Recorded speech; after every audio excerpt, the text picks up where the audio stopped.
नमस्कार, one India news plus में आपका स्वागत है। जयपुर नूरानी मस्जिद मदरसा शास्त्री नगर जयपुर में देवबंद और आज़ादी में योगदान में रोशनी डालते हुए इमाम अब्दुल हकीम साहब ने बताया, तहरीक रेशमी रुमाल उलेमाओं की देन है। भारत के स्वतंत्रता संग्राम के समृद्ध इतिहास में औपनिवेशिक शासन के विरुद्ध कई स्वर एक साथ उठे, कुछ हथियारों के साथ, कुछ विचारों के साथ और कई अटूट नैतिक विश्वास के साथ। इनमें उत्तर प्रदेश के एक प्रसिद्ध इस्लामी मदरसे दारुल उलूम देवबंद की भूमिका एक शक्तिशाली फिर भी अक्सर उपेक्षित अध्याय है। ऐसे समय में जब भारत के धार्मिक संस्थानों से अलग थलग रहने की अपेक्षा की जाती थी, देवबंद न केवल एक आध्यात्मिक केंद्र के रूप में बल्कि उपनिवेश विरोधी प्रतिरोध के एक राजनीतिक केंद्र के रूप में भी उभरा। इसके विद्वानों और अनुयायियों का योगदान, जो गहरे इस्लामी मूल्यों पर आधारित होते हुए भी एक बहुलवादी स्वतंत्र भारत के विचार के प्रति प्रतिबद्ध हैं, भारतीय मुसलमानों के देशभक्ति के जोश का प्रमाण है।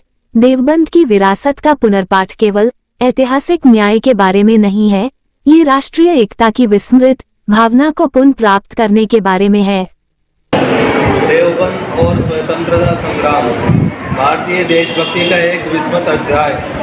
भारत के स्वतंत्रता संग्राम के समृद्ध इतिहास में औपनिवेशिक शासन के विरुद्ध कई स्वर एक साथ उठे, कुछ हथियारों के साथ, कुछ विचारों के साथ और कई अटूट नैतिक विश्वास के साथ। इनमें उत्तर प्रदेश के एक प्रसिद्ध इस्लामी मदरसे दारुल उलूम देवबंद की भूमिका एक शक्तिशाली फिर भी अक्सर उपेक्षित अध्याय है।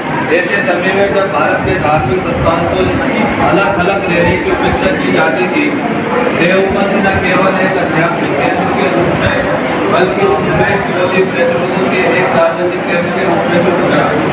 इसके विधानों अनुयायियों का योगदान गैर इस्लामी मूल्यों पर आधारित होते हुए भी एक बहुवादी स्वतंत्र भारत के विचार में से प्रतिबद्ध है। भारतीय मुसलमानों के देशभक्ति के जोश का प्रमाण है। देवबंद की विरासत का पुनर्पाठ केवल ऐतिहासिक न्याय के बारे में नहीं है, ये राष्ट्रीय एकता की विस्मृत भावना को प्राप्त करने के बारे में है। 1857 के स्वतंत्रता संग्राम की खुशी और उल्लास, 1966 के इस्लामी